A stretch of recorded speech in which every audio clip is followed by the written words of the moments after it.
Now we are going to discuss resolution of vector. Resolution of vector means splitting of vector into its component. It is different from the addition of the vector. In addition of vector, what we do? We add two or more vector to get a single vector. But in the case of resolution, we break a single vector into its component.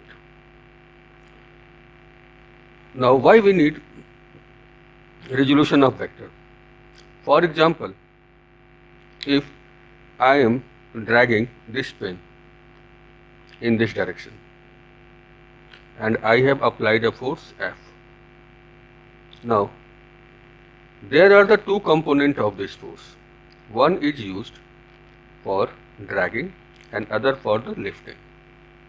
जो मैं force लगा रहा हूँ इसको आगे ले जाने के लिए, तो उसका दो जगह यूज हो रहा है, एक इस पेन को उठाने के लिए, दूसरा इसको खींचने के लिए.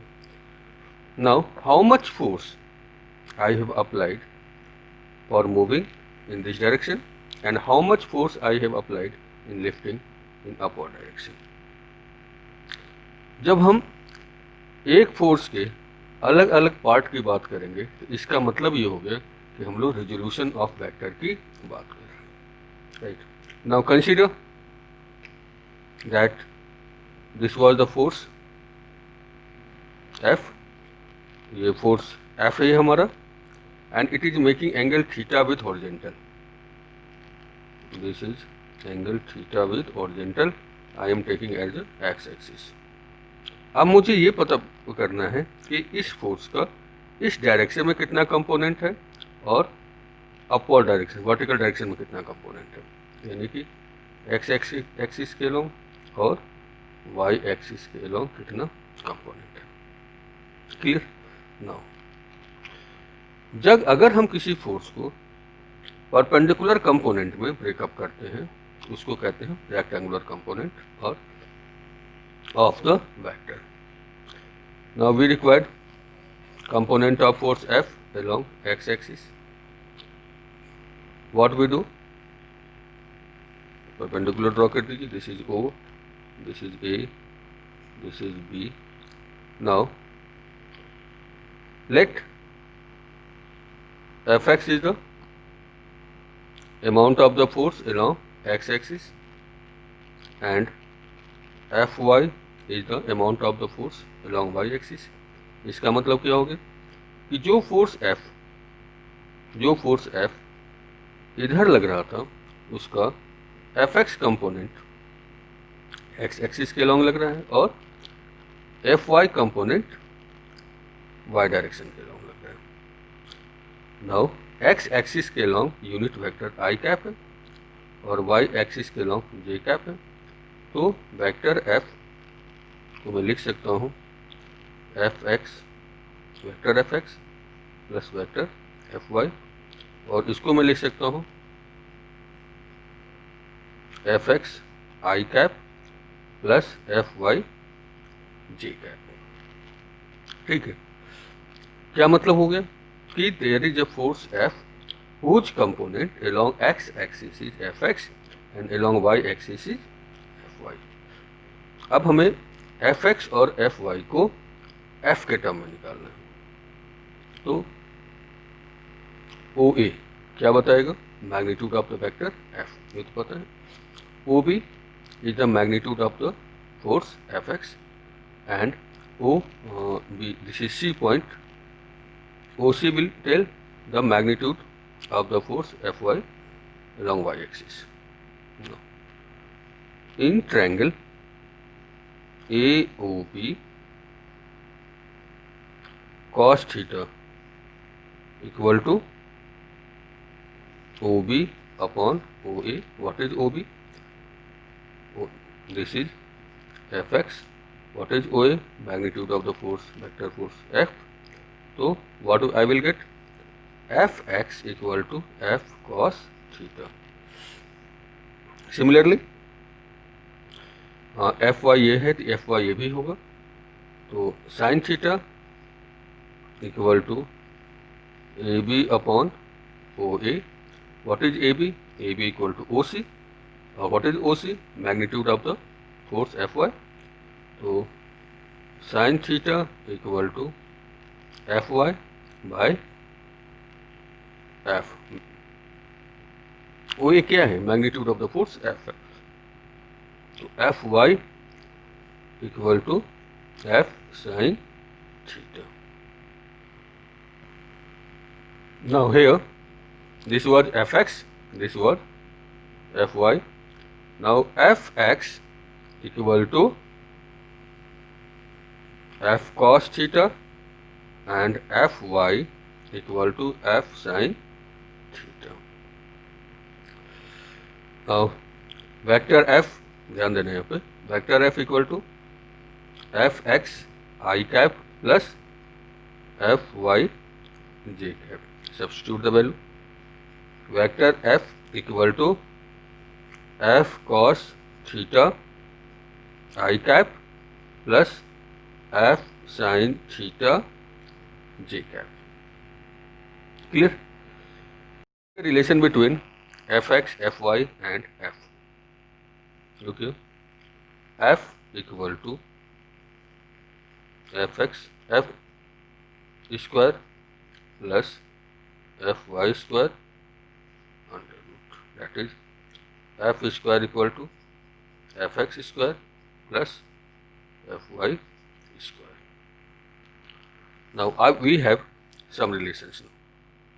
First, Fx equal to F cos theta, first relation जो आपको याद रखना है.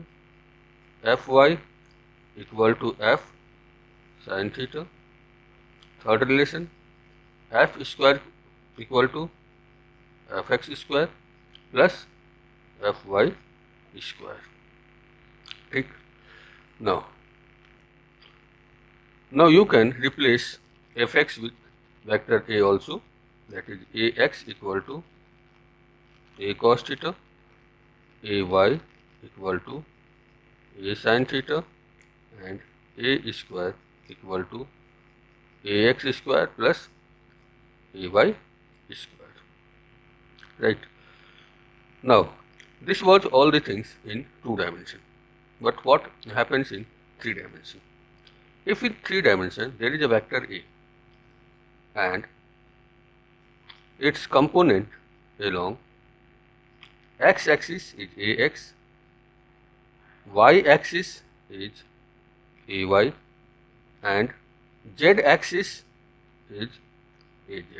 Then vector A equal to axi plus ayj cap plus az k cap. ठीक है. अगर ये लिखा है तो इसका क्या मतलब हुआ? इसका मतलब ये हुआ कि एक वेक्टर A है, उसका कंपोनेंट x एक्सिस के लॉन्ग या i कैप के लॉन्ग ax है, j कैप के लॉन्ग ay है और z के लॉन्ग az है.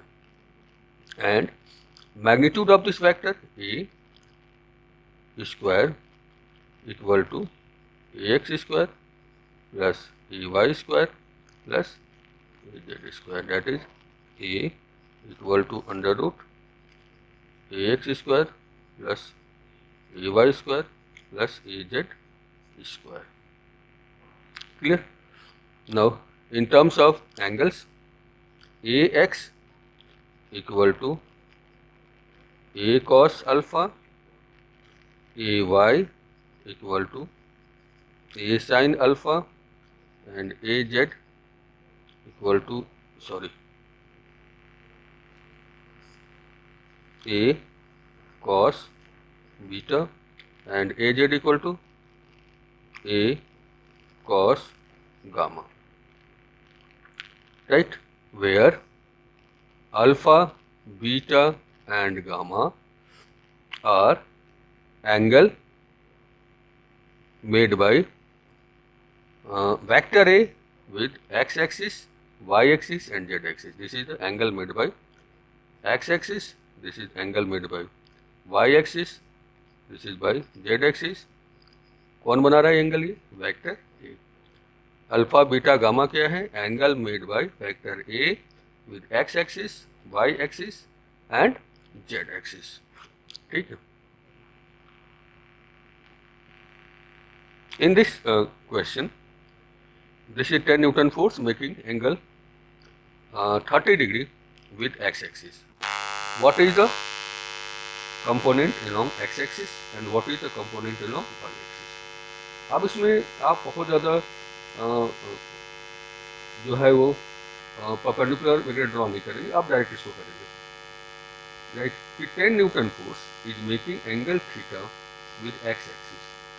तो वेक्टर के साथ जिस एक्सिस का एंगल बना होता है वो एक्सिस कॉस वाला होता है. ये वेक्टर x एक्सिस के साथ थीटा एंगल बना रहा है तो ये कॉस वाला होगा. That is F X equal to F cos 30 and f x equal to 10 cos 30 is how much? Root 3 by 2. That is f x equal to 5 root 3 Newton. Similarly, vector जिस axis के साथ angle बना है तो वो cos वाला होता है, जो बच जाए वो साइन वाला. तो f y equal to f sin 30 and that is 10 into 1 by 2, that is 5 Newton. Right? Second one is, in this question look here, this is x axis, this is y axis. अब ये angle जो है 30 degree दिया है. अब आपको बताना है what is F X and F Y. Force along X axis कितना होगा और वाई एक्सिस कितना होगा. रिमेंबर कि अब जो वेक्टर जो है एंगल बना रहा है वाई एक्सिस से बना रहा है. तो वेक्टर जिस एक्सिस के साथ एंगल बनाएगा वो कॉस वाला होगा. तो इसका कंपोनेंट इधर लेना है, इसका कंपोनेंट इधर लेना है. तो ये वाला क्या हो जाएगा, इसके साथ एंगल 30 डिग्री बना रहा है. तो एफ वाई, ध्यान देना, F Y equal to F cos 30 degree. क्यों लिया यहाँ पे तो हमने एक्स एक्सिस के साथ लिया था, यहाँ मैंने वाई एक्सिस के साथ क्यों लिया? क्योंकि यहाँ एक्स एक्सिस के साथ वेक्टर एंगल बना रहा था, इसलिए ये वाला कॉस वाला हो गया. यहाँ पे क्या है, ये वेक्टर वाई एक्सिस के साथ एंगल बना रहा है, तो ये वाला जो होगा वो कॉस का होगा. ये कितना हो जाएगा, F Y equal to 10 into root 3 by 2, this is 5. That is F Y equal to 5 root 3. ये कितना हो गया, ये तो कॉस वाला हो गया, तो जो बच गया वो क्या साइन वाला हो जाएगा. F X equal to F sine 30, that is 10 into 1 by 2, that is 5 newton. Remember इस केस में ये वाला एक्सिस कॉस वाला नहीं था. क्यों नहीं था? क्योंकि इस एक्सिस के साथ जो है वो वेक्टर एंगल कितना बना रहा है ये नहीं दिया है. तो जिस एक्सिस के साथ दिया है वो वाला ही हमारा कॉस वाला होगा. तो जब भी आप स्प्लिटिंग कर रहे हो, रिजोल्यूशन कर रहे हो, तो सबसे पहले इस चीज़ का ध्यान देना बहुत ज़रूरी है कि वेक्टर जो है किस एक्सिस के साथ एंगल बना रहा है. हमेशा एक्स एक्सिस के साथ एंगल नहीं बनाएगा. जैसे इस केस में एक्स के साथ बनाया था, इस केस में नहीं बनाया. तो जिस एक्सिस के साथ बनाया है वो एक्सिस कॉस वाला होगा और जो बच जाएगा वो साइन वाला होगा. ठीक है. Now this is the point O and this is the point O. ठीक है.